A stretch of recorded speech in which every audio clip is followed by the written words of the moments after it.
Georgia, Alabama. Sports Live will be your go-to for all your favorite high school and collegiate games this fall. From the Carver Tigers to the Columbus Blue Devils, the Harris County Tigers and Northside Patriots, the Glenwood Gators and Calvary Christian Knights, the Pacelli Vikings and Brookstone Cougars, to the Smith Station Panthers and Russell County Warriors, from CVCC, Pirates basketball and baseball, and every tournament from here to Macon. We are the #1 destination for anything happening in East Alabama and West Central Georgia. Be sure to like and follow us on YouTube and Facebook, and stay tuned for even more amazing ways we will be bringing Georgia, Alabama Sports Live to you this upcoming season. We can't wait to come see you next.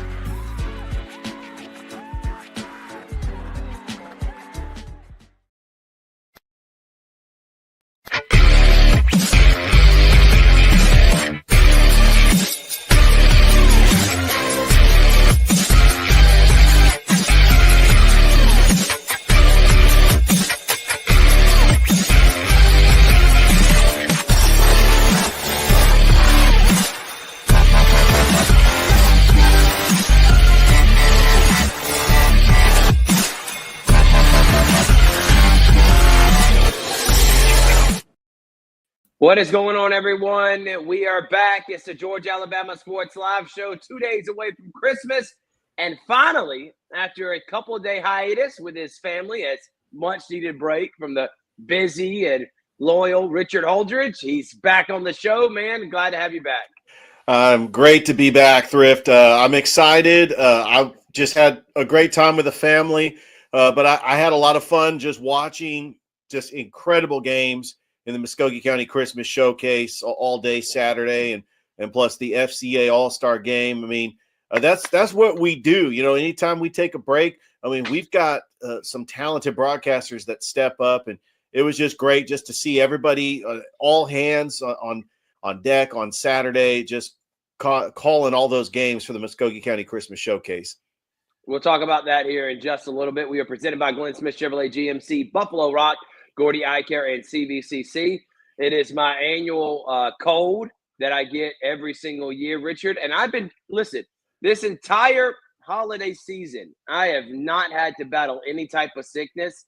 And of course, after calling and working basically 20 hours in 2 days on Friday and Saturday at the Muscogee County Showcase, being there and watching the FCA, making sure everything's going good, my body's just crashing, and you can hear it right now. So I'm going to take a much-needed break after this show, and we'll be back again on Thursday. But for today's show, we're going to talk about that Muscogee County Showcase, talk about the winners and the losers, talk about also the FCA All-Star Game, give our opinion on that. I thought it was a pretty good event put on by Jonathan Carristori in the West Central Georgia FCA. And then we're also going to drop our final high school football rankings. That is right. We're dropping our final high school football rankings. We've been waiting. We wanted everyone's season to end. Carver ended with a state championship. They're the only team that won a state championship this year. So we'll drop those. And then we'll talk about what we got coming up this week. We got Border Wars. So we still got another holiday Christmas tournament that we've done now for 3 straight years, Richard B. and you. Can't wait to be there at Glenwood. And then we are also going to wrap up with Unsolicited Hot Take. I don't know if you know this or not, Richard, but I probably watched, because of the games. If I didn't have the Muscogee County Showcase, I would have tuned in at some point watching the college football playoff games, that I wouldn't have watched much of it. The games were boring. They were obviously showed why we don't need 12 teams. And it also showed why stop trying to include and be inclusive with these small market conferences and teams like SMU, who did not need to be in there. If Alabama's in there, South Carolina, anybody other than SMU, any other Power 5 conference, that Penn State game is a decent game, I think. We'll talk about that in the Unsolicited Hot Take segment. All right, Richard, let's go ahead and get into it. Let's talk about what we just did this past – I want to talk about the whole week, man. We did Carver Calvary basketball on Monday. Then me, you, and Rick Beach went up to Mercedes-Benz, and we watched Carver win the state championship. We talked about that on Wednesday night's show. It was an incredible time. Richard, great job producing it.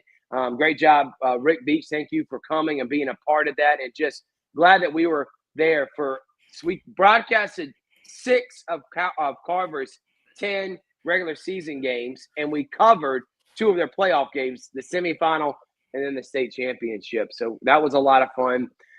Then on Thursday, we had our Christmas party at Wild Wing Cafe. That was a lot of fun. Then we called 11 basketball games in 2 days at Columbus State for the Muscogee County Christmas Tournament. We also covered and interviewed Matt Hauser and Robert Moore as the Lady Cougars and Cougars both got big wins. Lady Cougars go to 7-3. The Columbus State men's team goes to 9-1 before the new year. How about that, Richard? Both those teams are top in their conference already. We'll get into that here. I'll let you answer that here in just a second. We covered that, watched them win their games, and then we called a lot of basketball. And then we had West Central Georgia FCA All-Star game. So I got to give some shout-outs. All right. For one, Richard, you came and called the Jordan game, which you kicked it off at the Muscogee County Showcase. Thank you for that on Friday before you had to get out of here. So I appreciate you doing that. Thank you to Bain Robertson, Brandon Schwobel, Chris Gates, and Toygar Isla, the 4 producers. We had a 3-camera setup, 4 producers. We went all out for that Hardaway-Pacelli game that we're going to get into here in just a moment. I just want to talk about what we were able to accomplish as a company, Richard. So thank you to those 4 guys. Richard, you called a game. Thank you to Corey Black for being on the call with me for the 2 games on Friday night. And then on Saturday, I had Noah Shelton call 2 games, Mike Peacock called 2 games, and Robert Edmonds called 2 games. So, Richard, 5 play-by-play guys. Yourself, me, Robert Evans, Noah Shelton, and Mike Peacock, plus Chris Gates, Toygar, Brandon Schwobel, and Bain Robertson. Rick Beach was the play-by-play for the FCA All-Star game. That's 6 total guys that make this possible. I'm just so thankful for my team, man. I know you are too, Richard. Yes. An incredible weekend. And we did a lot, man. 11 basketball games in the All-Star game. That's 12 broadcasts we did in 2 days. And you can't do it with that team that we got here at Georgia Alabama Sports Live. We truly have a lot of talent at Georgia Alabama Sports Live. I was thankful that the talent that we have stepped up on Saturday. I really wanted to be there, Thrift. I know I had a family. You've been there the last obligation. 2 years, Richard. You've been there the last 2 years, and you at least got to call 1 game. So you can you've at least called 1 game in the last 3 Muscogee County tournament, Christmas tournament, or showcase. I was just blown away by some of the finishes in the games. I mean, you and Coach Black had an amazing call Friday night with that Pacelli Hardaway game. That was incredible. Kendrick, we'll talk about that in had a minute. I'm just saying that it was some incredible games. I was blown away. I know you were, Richard, and we appreciate your support from far away. And I'm glad you got to call a game. And let's go ahead and talk about the Muscogee County Showcase. Okay, so game 1, Jordan played Hanley. You were there for that, Richard. Jordan, they're rebuilding. They're a young team, and Coach Cobb's team, they were dominated, but she is trying to build the future. Got a lot of freshmen and sophomores, and I think this team's going to be bright. Remember, they made the playoffs last year. So Coach Cobb knows how to win. Right now, she just doesn't have the talent to be successful this year, but she's building for the future. Yeah, I'm very impressed with what Coach Cobb has done at Jordan. I mean, I said on the broadcast, she was the jack of all trades. I mean, there is not a sport that she can't coach. I mean, she is the softball coach, the flag football coach, the assistant baseball coach. I mean, she does it all. And it's because she truly cares about the student athlete, and she wants to see them develop into something greater than just an athlete, just a decent human being. And I think that Coach Cobb is just not only a great coach, but a great human being that really, truly cares about her student athletes. And the other 2 games that happened, Hardaway Hawks, we talked in the boys team, we talked with Coach Mills. Again, not many seniors. They're sophomore, junior heavy. He had to replace his entire team last year. They played Douglas County tough. Their defense was legit. Their defense kept it a low-scoring affair. The problem is they had about 30 turnovers, and that allowed Douglas County to eventually win the game by 20 points. But it was close in the first half, competitive in the second half. The fourth quarter is when they really pulled away. But Hardaway still is one of those teams, I'm telling you, that could vie for a playoff spot in the 2A classification in which they are in. And then the nightcapper. It's the game of the year so far. It's Hardaway and Pacelli. And now we're going to have to change up our rankings. Coming in, number 1, Hardaway. Number 2 was Central. Number 3, Pacelli. And the way the game started, 19-2. Hardaway was just on fire. Johnson was hitting shots. Rihanna Boynton, the sophomore, is their leading scorer. She was dominating the glass. A.K. Shelton, the two-headed monster, the Twin Towers, they couldn't stop them. Richard, Adasia Burrell, Jayla Todd. This team was clicking on all cylinders. And then it started waking up a little bit in that second quarter. They got it to 11 at the half, 28-17. And Coach Bryant said, all right, this is where you're going to be made of. Either we're about to get blown out or you're going to come back and win this game. There's only two options. You're either going to come back and win this and finish it, or you're going to get blown out. Man, what about – you talk about a second half. Unbelievable. And it ended with a Grace Smith buzzer beater. That's the second buzzer beater in the last 3 years. We were there for the Northside Spencer one when Shaquith Hodo hit it. Now Grace Smith hits the buzzer beater. Unbelievable game, unbelievable atmosphere. And both these teams, I think, are going to be vying for state championships. Hardaway is 6-5, but they played a really tough schedule. But now, I'm going to be honest. When the new rankings come out, we're going to have a new number 1, and we're going to have a new number 2. Okay? So Hardaway will be dropping because Pacelli won on a neutral court and came back down 19-2. Michaela Hosley started clicking on all cylinders. The defense was lights out. They started forcing turnovers. I was really thoroughly impressed, Richard, from what I saw from the Pacelli Vikings to come back. And Bryant Thomas's team as a team that not only I think is going to win a state championship, but you may have to put them in there as the best team in our area. Yeah, there's no question that Pacelli, in my book, is going to be at least either number 1 or number 2. They did lose to Central, but I was on the call for that Pacelli East Coweta game on Wednesday. Pacelli's healthy. They have all their players from last year's championship team is back. I mean, you have Zanaya Crouch, Ivana Thomas, Tamaya Ransom. They're all healthy. And, of course, it starts and finishes with Michaela Hosley and Grace Smith. They have been just an incredible duo. And I know Thrift. No, I want to add something real quick before I want to let you finish because you watched the game from afar. I got to correct you because I had to get corrected. It's Aviana Thomas. Wow. Okay. This whole time we've been saying Ivana Thomas. For 3 years. And then finally she came up to me and says, Thrift, I just want to let you know you've been calling my name wrong. It's Aviana. And I'm like, girl, you could have corrected me the first time I said your name wrong. You didn't have to wait 3 years later. So I just want to throw that Aviana. But you're right, Richard. Healthy. And now to come back down 19-2 against that Hardaway team, that's one of the most impressive things I've seen all year long basketball-wise. Oh, no question. I think this team, I'll be honest with you, Thrift, I mean, they got the one loss to Central. Now they're going to get into the GIAA season. I don't think they'll lose a GIAA game. I don't think they'll lose a GIAA game. They might. Okay, they do play Harris County. I think that's going to be probably their toughest game. Well, they play at the Carrollton Christmas Showcase this They do. Week yes. too. They do. But if you look at the schedule, they got a favorable schedule, Thrift. I think that they could run the table in the GIAA. And then you mentioned the GIAA. There is one team that just joined the GIAA this year that Bryant Thomas told me is probably going to be the team that they play in the state championship. That's Athens Christian. And he says that team is loaded. I haven't seen them. Remember, this is their first year. They were a public school last year. They're private school, but they play in the public school classification, the GHSA.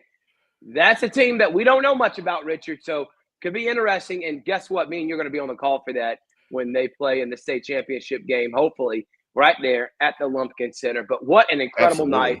Thank you to Corey Black for being on the call, and just a great night of basketball and great night for women's basketball in our area. So congratulations to the Pacelli Vikings. On Saturday, we had Northside and Columbus. Great game. And by the way, don't look now. Coach Greg Johnson's team, 6-6, Richard. And I'm telling you, Coach Johnson's team, they're feisty. We talked about it. He said, listen, give me another year or so. My team's going to be up there as one of the best teams in our area. He's a young team. And I did want to say Nathan Saylor. The young man had a gruesome injury on Saturday, Richard. It was horrible. I hate it for him. I hope he has a speedy recovery. It did not look good when we were there. I really felt for this young man because here's the thing. He was our player of the game, He had already had 18 points, and this was in the third quarter. He was shooting the lights out. And to have something like that happen, I hate it as a former athlete. We hope he recovers. He is a senior. I'm hoping he can at least get back on the court before the end of this year. But our hearts and prayers are out with him. But the Northside Patriots able to get a win over Columbus. Richard, I'm looking at their schedule right now. They have won now 5 of their last 6. They did lose to Griffin on the 17th, but they beat Columbus. They beat Russell County. They beat Columbus twice, beat Russell County, beat Jordan, and they beaten Shaw. And they are now 6-6 on the year. Xavier Davies playing lights out. Colin Hodge had 18 points and about 10 rebounds. Great game for them. And the Northside girls played Russell County, and Mackenzie Word, Richard, I'm going to say their name one more time. Mackenzie Word. She's putting up 20 points a game, and she's only a sophomore. They were able to take down Northside, who was 6-1. How about Coach Jones's team in Russell County? How about that? Young, they're full of freshmen and sophomore. This team in 2 years may be winning a state championship. I talked to Coach Jones. He says, man, I love where my team's at right now, and I love the way we're playing. So great job by them. And then we had Shaw. They got up in it against a really good Campbell team, the Shaw girls. And then the Kendrick boys. We'll start with the first 4 games of Saturday. The Kendrick boys. They were down to Creekside and ended up coming back to win. They're 11-1, Richard. The Kendrick Cherokees are 11-1. And I told Coach Dobb when I walked out that gym, hey, you're going to be way up in our rankings. I promise you that. So any thoughts on those games, Richard? They were all great games. I mean, starting with the Columbus Northside game, Noah Shelton called the first 2. Columbus Northside, Northside right now 6-6. I mean, they got a tough schedule. You're talking about you have the Northside girls fall into the Russell County girls. What a win for Coach Ricky Jones. Right now, they are 8-7. They get ready to take on Pike Road on the 4th of January. Campbell, I mean, that's a 6A school up in the metro Atlanta area. I know that was a tough game for the Shaw Lady Raiders. But I'm very impressed with what Coach Andre Dye has done at Kendrick. 11-1, and they get ready for region play. I'm looking at the schedule. Some of these games, we're going to be there for Georgia Alabama Sports Live. We've already called a Kendrick game so far this year against Central Talbotton. Know that there's going to be some games that is going to be intriguing, and we definitely want to be there. I was very impressed with just that first part of the Muscogee County Christmas Showcase. Noah Shelton and Mike Peacock just did an outstanding job as the play-by-play announcers. It really was a team effort. They're 11-1, and they have not lost a game since the Central. Central. Yeah, they lost to Central Talbotton at Talbotton. Yeah, by 2, and then it went about 14 at home, and they have not lost a game since, and they have dominated everyone except for Creekside. Coming into the new year, heading into the new year, they don't play another game. Noah Harris, who was the player of the game, by the way, he's putting up 16 a game. Cash Elder, the senior, putting up 12. But I'm looking at their team, Richard.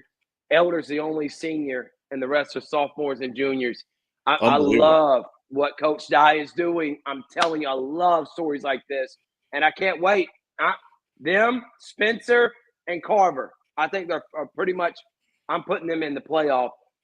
Then you got Sumter County, you got Hardaway, you got Columbus, you got Shaw, all going to vie for that final spot. So congratulations to Kendrick. The last 4 games, the Kendrick girls, Coach Long's team, they're young, inexperienced, and they had a tough time with LaGrange. The Spencer girls, Coach Cinch's team, they're going to make the playoffs. They played a really good Lee County team. That's a 6A public school, man. And they got some loaded full of talent. And that game was back and forth. It was really a highly contested game. Robert Evans was on the call for this one, but Lee County ends up winning. And the final 2 games, how about the Shaw Raiders? They've had to overcome injuries. They've had a lot of bad breaks not go their way. To come back, Russell County the way they did, so impressed. Christian Gibson, 11 points, 16 rebounds. And Coach Christopher Horton was filling in for Coach Carlton Dickey. And they played their butts off for Coach Horton. And the Shaw Raiders get a big win heading into the new year. I know that gives them a lot of momentum, and hopefully they get hot heading into region play. Listen, when you get to region play, Richard, you can really throw out the record at this point. If they do good in that region play, they can easily make the playoffs and go in 4-8 And the final game was Spencer and Calvary. Calvary playing without their second-best player, Dylan Hostin from Great Britain.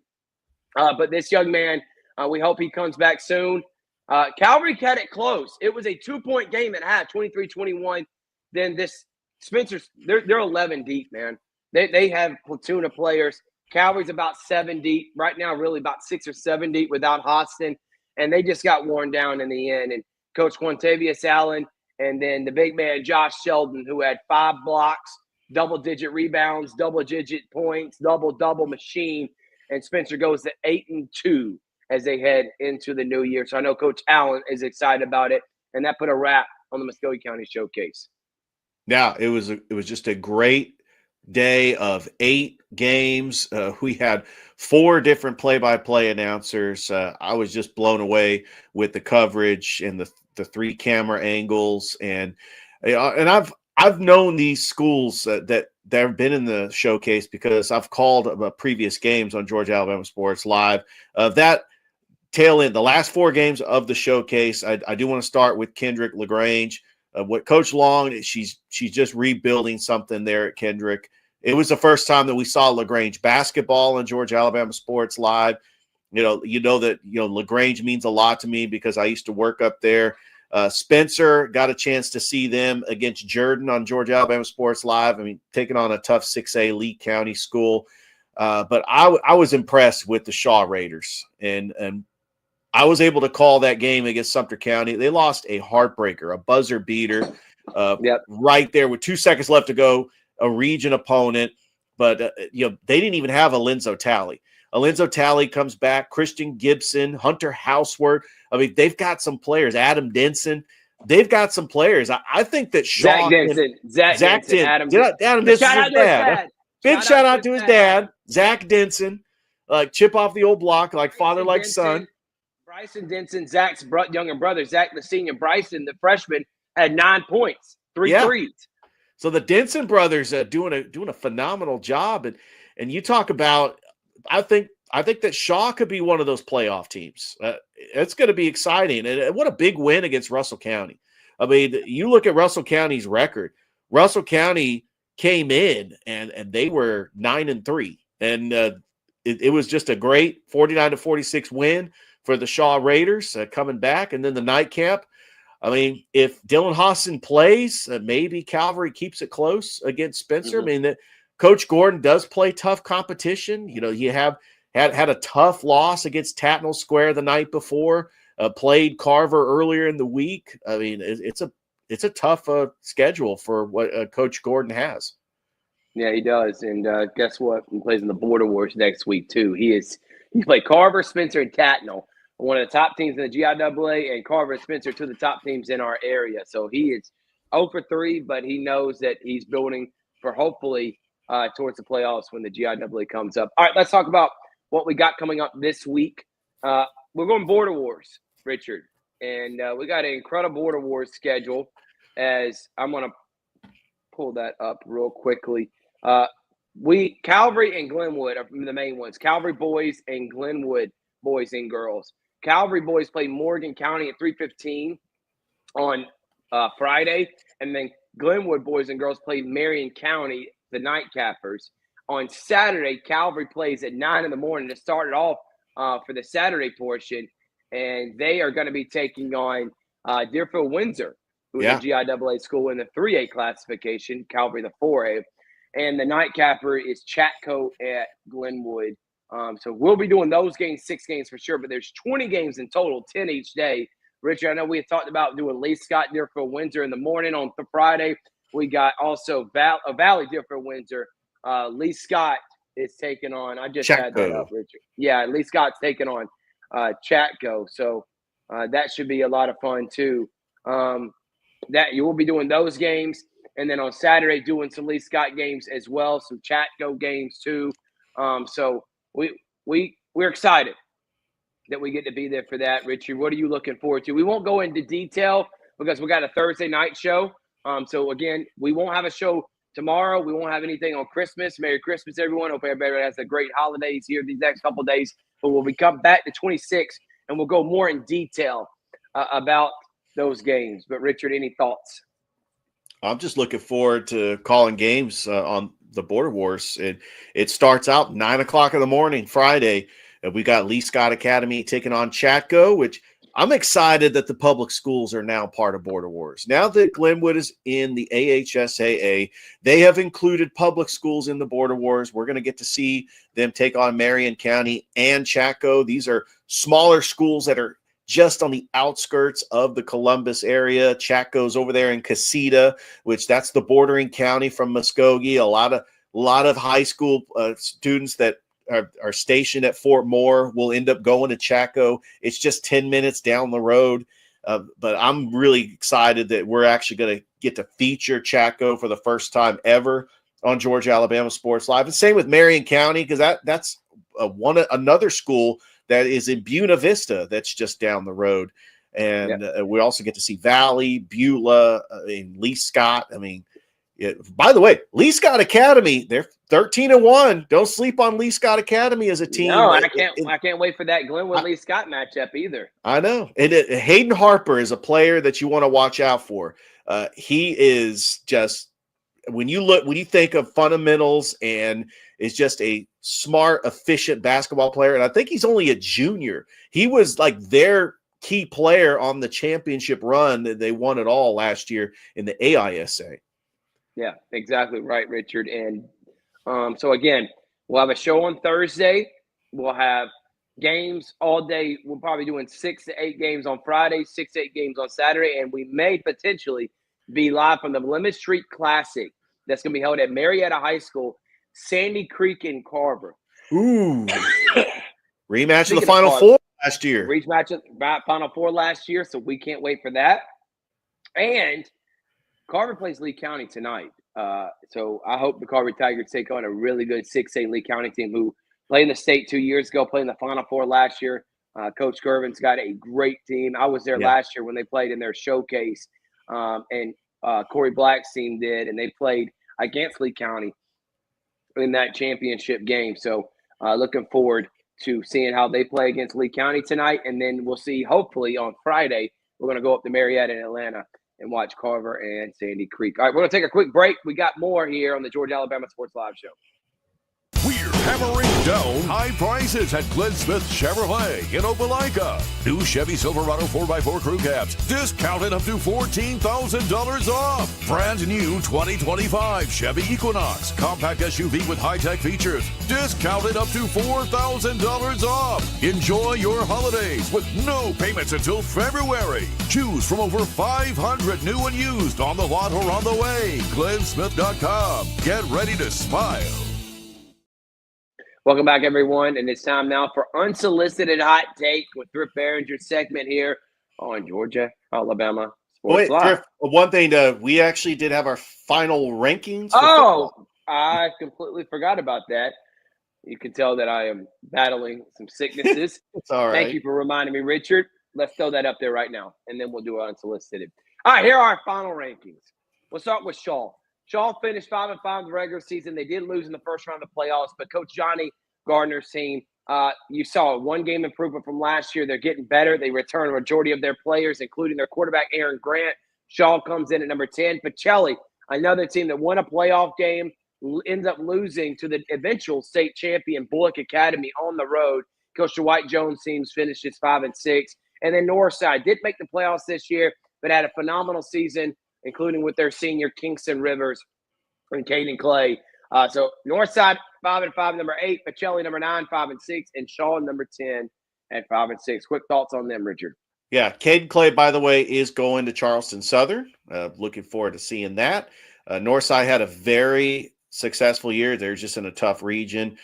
Shaw loses to Carver of Atlanta in the first round. They just had a tough matchup in their bracket. Pacelli was battling a lot of injuries. I mean, they did take on the number 1 overall seed, First Presbyterian Day, and beat them after starting the year 0-2.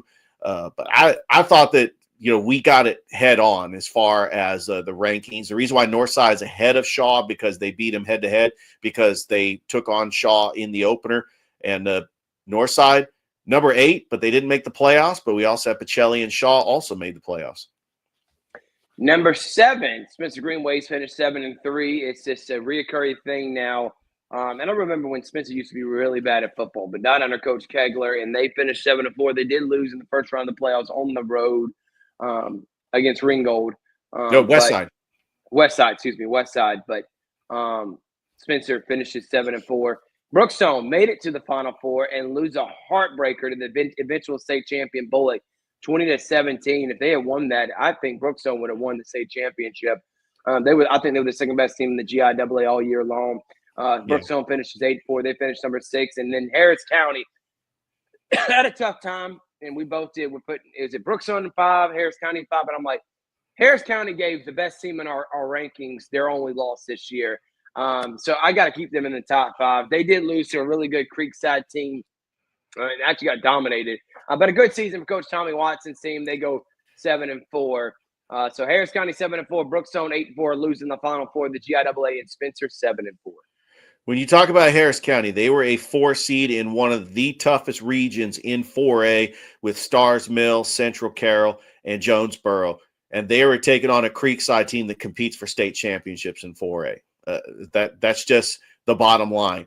Harris County did lose a lot of players from last year's team, but Coach Tommy Watson still had a physical team that did give Carver their only loss this season. So that's why we have them at number 5. Like you mentioned, Brookstone, they lose to the eventual champions in the GIAA, Bullock Academy. But Brookstone's going to be back next year. Broughton Branch was only a sophomore this year. He's going to be back. They are losing some players, Dylan Terry, Mercer Hudson. As far as Spencer, I actually think that Spencer was in a very unique position where they could have hosted a home playoff game. They had a road game against a West Side of Macon team that did not have as good of a record as Spencer. Spencer came in with a 7-3 record. Their only losses to Private School Lovett. They also lost to Sumter County by 1 point, and they lose to Carver close in the Heritage Bowl. I think that Spencer could have easily hosted a playoff game, but you talk about what Coach Kegler's done. The playoffs 3 straight years. They got into the second round last year, hosted a home playoff game 2 years ago. I mean, the fact that Spencer has made the playoffs 3 straight seasons, I mean, that's a huge success that what Coach Kegler has built. And you got to talk about CJ Starr, one of the top linebackers in the state. He had 190 tackles or something. And by the way, him and a bunch of other players that are on this list that are not in Alabama played in the West Central Georgia FCA All-Star game. Yep. That was a great event. We'll talk about that here in just a second. But Spencer also, I think they got Carver at the right time because the thing that they played again, Carver probably win by 4 touchdowns like they did against everybody in the playoffs. Glenwood, great season, man. They finished 9-0 in the regular season, 9-1 on the year. I know I put 10-1 because I forgot they didn't play 10 games in the regular year, but ended up getting upset by a really good Alabama Christian Academy team. They were actually up by double-digit points, but ended up losing that one. But great season for Coach Ryan Nelson to go undefeated in the regular season, their first year in the AHSAA. Impressive for the Gators. Russell County, they were the story of the year. What can you say about them? Bryson Riggins, 40 touchdowns. He won an award at Sports Visions Awards Luncheon. They won a playoff game for the first time in over 20 years. Yes. Russell County, 9-3, great season. Central, I thought they weren't going to host a playoff game. Remember, they were done, Richard. They weren't going to make it to state. They not only make it to state, they had a competitive game, but just came up short against a good Thompson team. And they ended up our state runner-up. So now that is state runner-up in 2 of the last 3 years in state championship. They've made it to 3 straight state championships, and they've all been against Thompson, by the way. So that's 3 straight years we've had Thompson and Central. And then number 1, I don't think there's any argument, it's the Carver Tigers. The most dominant run I have seen in a long time. Their offense, which caught up with their defense, which was the best defense I've seen in years. What can you say about Carver and Coach Pierre Coffey? State champions, and they cement as the best team in our area for 2024. Any thoughts on the rest of the top 4, Richard? Well, I agree with our final ratings. I was blessed that I got to be a part of that Carver state championship run. The games that we live streamed, we covered the semifinal game against Appling County. That dark side defense was so dominant. Was there any doubt. There was no doubt against Burke County. None. I think that the pick six by Zay Billingsley, which, by the way, he knew what offense was coming. They interviewed him later, and that there was motion by Burke County, and he timed it perfectly. I believe that was the game changer right there, because the Carver defense has given up 15 points. That's the most points they've given up all season, and you're already up 17-7. I knew at that moment that if Carver plays their game, they're going to win this state championship, and they win for the first time since 2007. Remember that team led by Coach Del McGee went undefeated, beat Cairo. They had Jarvis Jones, who played for the Pittsburgh Steelers. They had Isaiah Crowell. They had Jarmon Fortson, one of the greatest Columbus Lions players to ever play. But Coach Pierre Coffey, who was an assistant under Coach Del McGee, he's been an assistant under Coach Joe Kegler. It was Carver's time, and I definitely agree with that. Now, Carver's 1 and Central's 2, obviously, because Carver won a championship and Central was the runners-up. But I know that we would all love to see these two teams play each other one day. Yes. One of these days, it's going to happen. Hopefully, we'll be able to make that happen for sure. All right, here's our final rankings. Richard, give me your thoughts on the FCA All-Star Game. Great event put on by Jonathan Carasori and West Central Georgia FCA. Thank you to Houston Clinic, who was a sponsor of the event, and also the Columbus Sports Council. You had players from North, South, East, and West in Georgia, not Alabama, in Georgia. It's and a Georgia. lot of schools that right here, like Carver, Harris County, Brookstone, Spencer, Northside, Pacelli, and Shaw, all had representatives that were there. It was a defensive battle. It wasn't like your typical All-Star game, which the kids weren't trying. They were trying.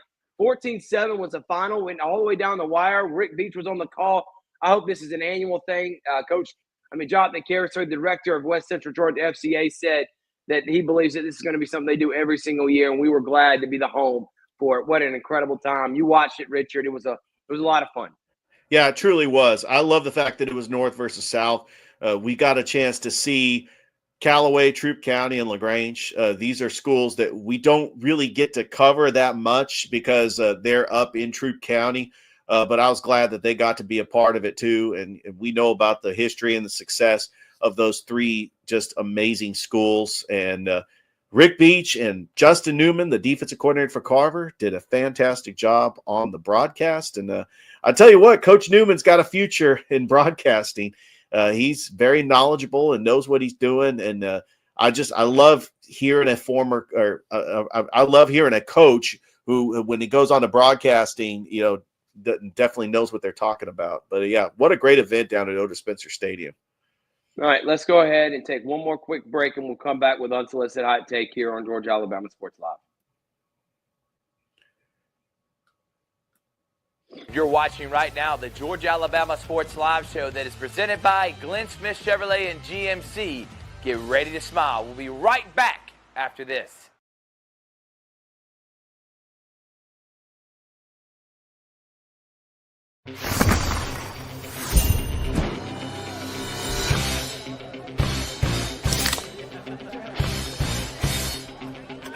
Let's go!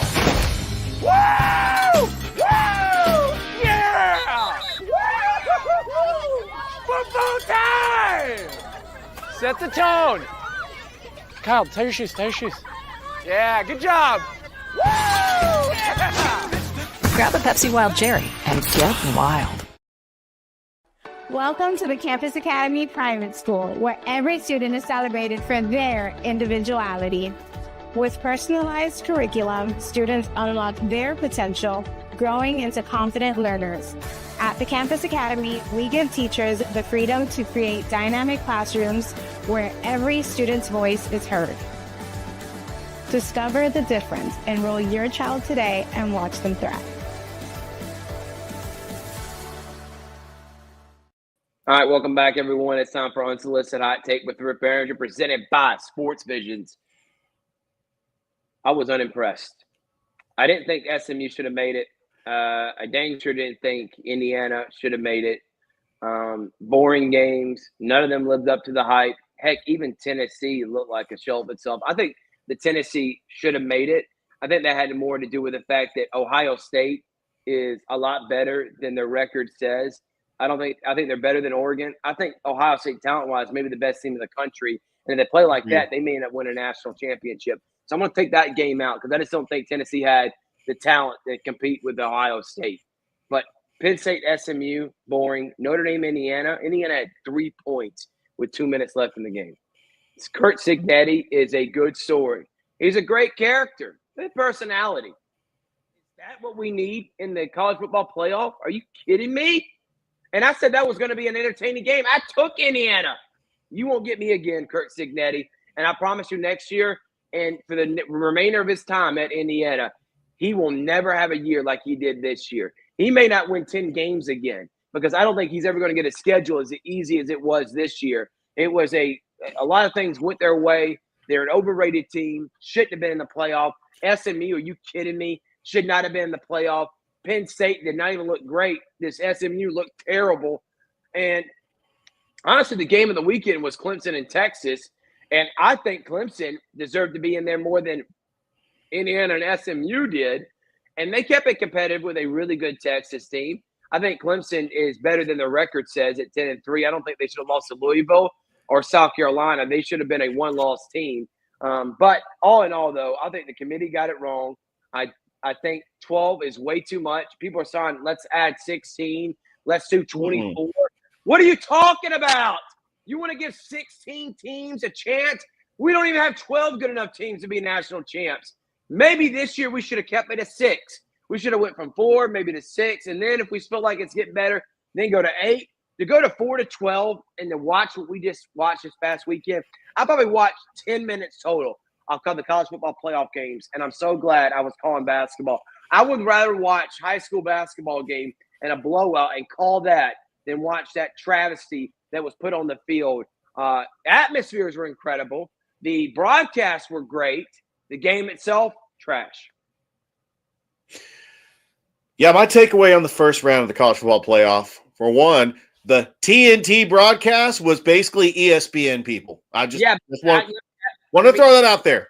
You're right, and that was part of the deal. Remember, ESPN said, give us Inside the NBA with Charles Barkley, Shaq, Kenny, Ernie, and their trade-off was, all right, we'll give you the bad playoff games. They give them but they end up having the better game in Clemson, Texas.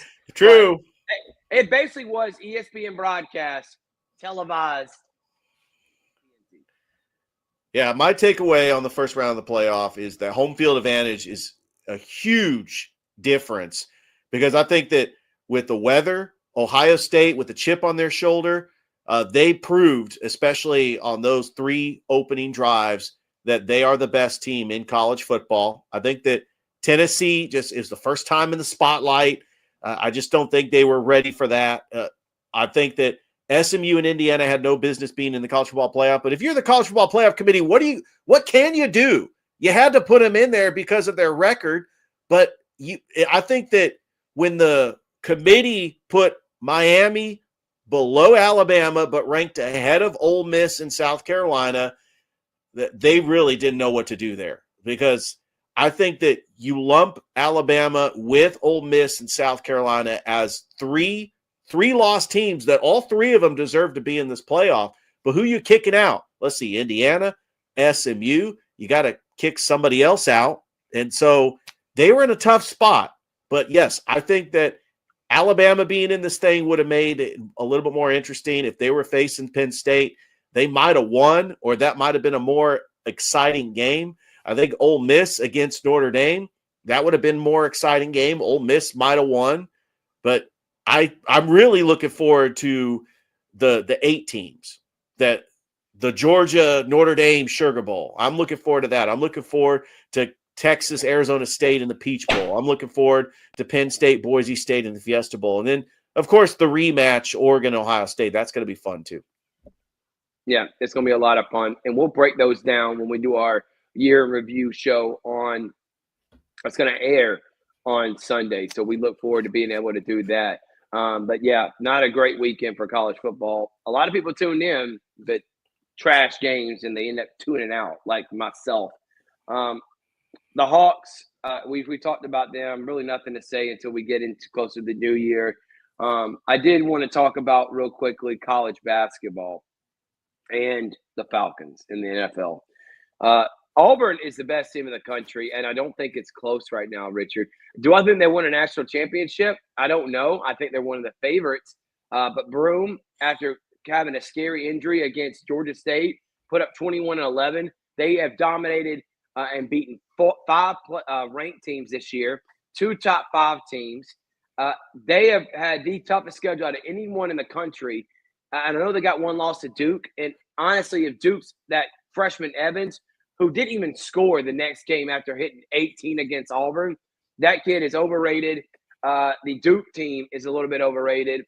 And if they don't hit if he didn't hit 18 points, 6 threes in that first half against Auburn, they would have probably lost by 10 points that day, and Auburn would be undefeated right now. The problem is the SEC is on an historic streak. They're 169-22 as a conference. South Carolina's got the worst record, and they're 9-3. Unbelievable. Richard, Vanderbilt's 11-1. Georgia's predicted to go to the playoff this year with one loss.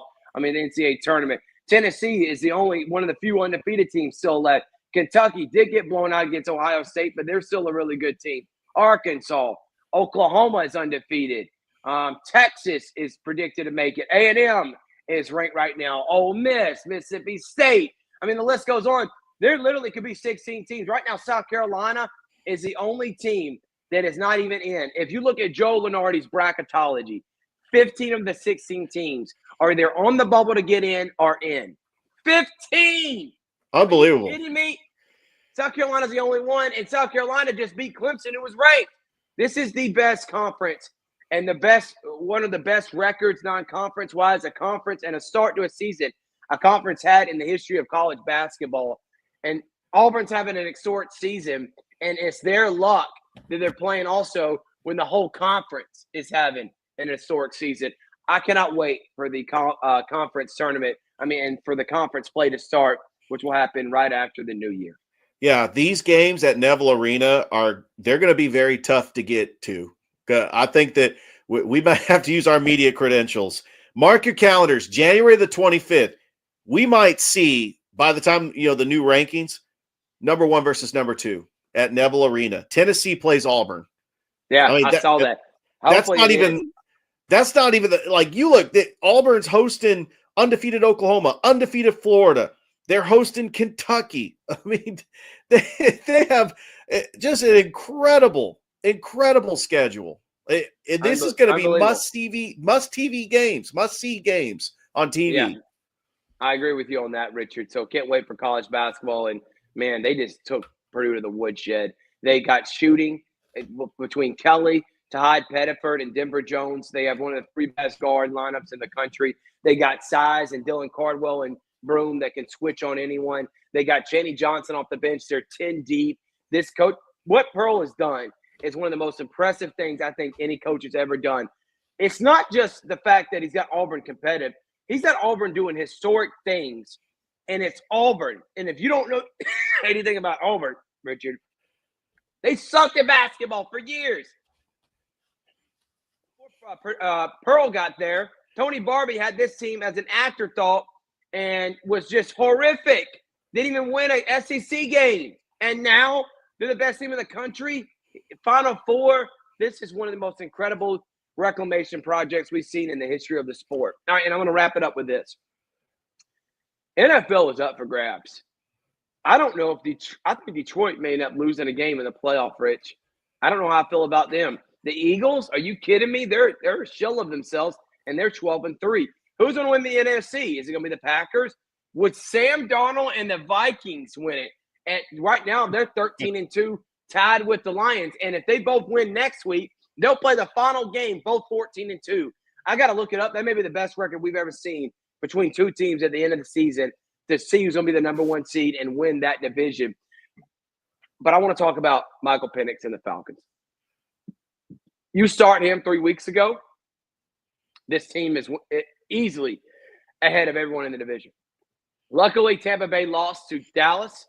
You have to go on the road to play a good Washington team who's 10-5. You win that game, and then you got Carolina at home. I think Falcons are making the playoffs. Penix, I am on the bandwagon. DJ Jones put this post up. Join me. I am on it. This guy now looks like a great pick. This guy looks poised. He looks every bit. He throws a beautiful pass. He makes the right reads. His one interception was Kyle Pitts, and I'm so sick of Kyle Pitts and his lack of effort and dropping passes. It makes me sick.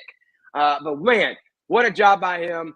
And I think the Falcons have the future at quarterback with Michael Penix. I was thoroughly impressed. I understand the Giants are the worst team in the NFL.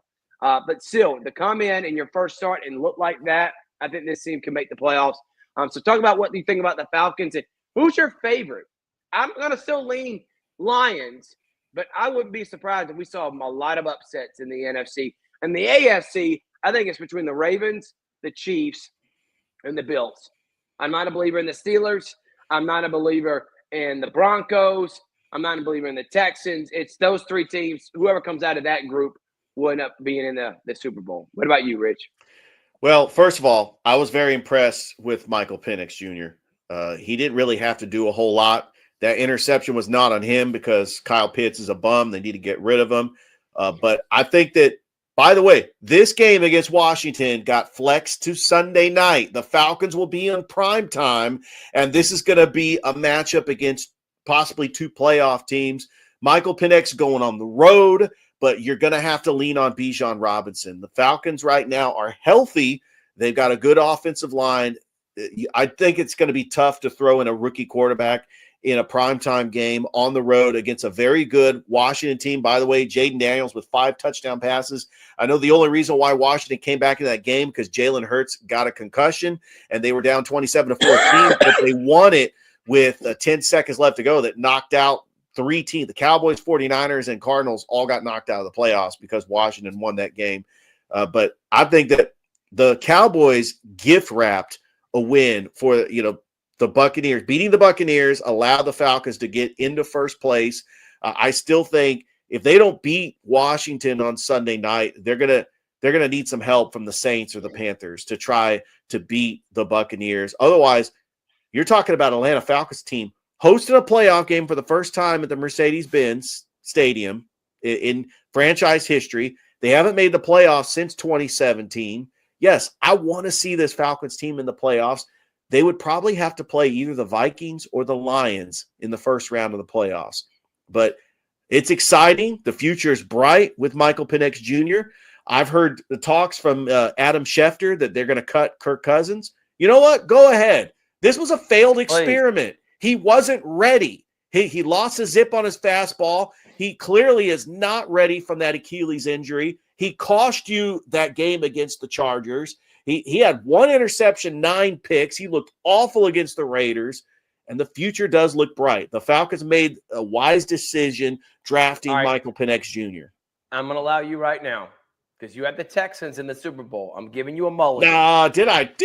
No, I don't think so. I thought you did. I thought you had the Texans. I had Bills and Lions. You did have Texans, so let me hear what you got now. Oh, I actually look. The Kansas City Chiefs, like I've said it before on this show. I've said it on my show. No team has ever three-peated in the history of the NFL.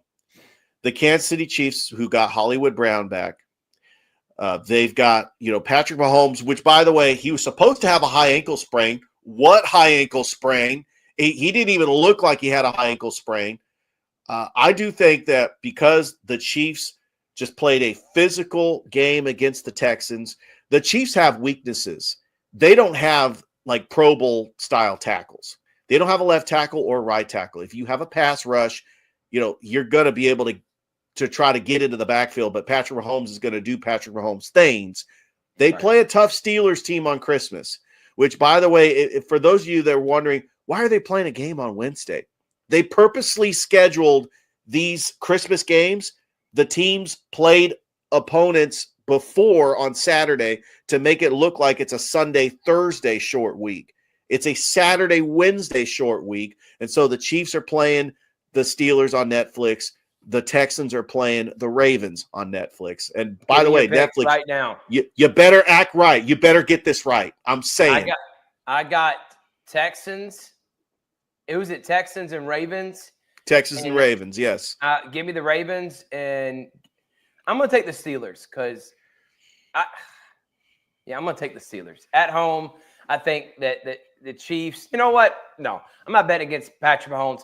Give me the Chiefs. Give me the Ravens. And I think those are the 2 of the 3 best teams in the AFC. Where are you going real quick, Richard, before we get out of here? I think that it's going to be very interesting. Detroit is hobbled. That game week 18 against the Vikings is going to be for probably the number 1 seed. I think that I don't know. It's tough because the Vikings have not been to the Super Bowl since the 1970s. And you're talking about a franchise that had the greatest team probably ever assembled not to win a Super Bowl. I'm talking about the 98 Vikings that went 15-1. And they lost to the Falcons, which that was probably the greatest upset in Atlanta sports history, up to Atlanta United beating Inter Miami a couple of months ago. But I think that I want to say Chiefs and Vikings, but I think we're going to get Chiefs and Rams. I think you can't bet against Matt Stafford. Hey, that's my other team too. I'm with you. I can't believe I didn't mention them. I'm with you. If there's a team that could come out and get hot, the way the Rams are playing right now, they're playing better than anybody in the AFC in the NFC right now. You're young right. Defense, Matthew Stafford with Cooper Kupp and Puka Nacua.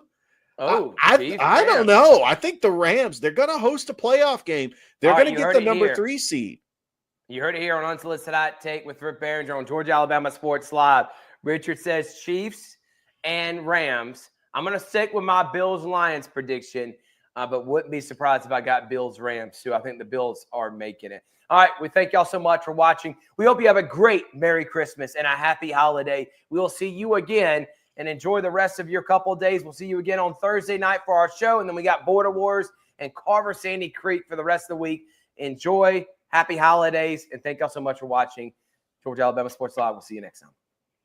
Thank you for watching the Georgia Alabama Sports Live Show presented by Glenn Smith Chevrolet and GMC. You're ready to smile.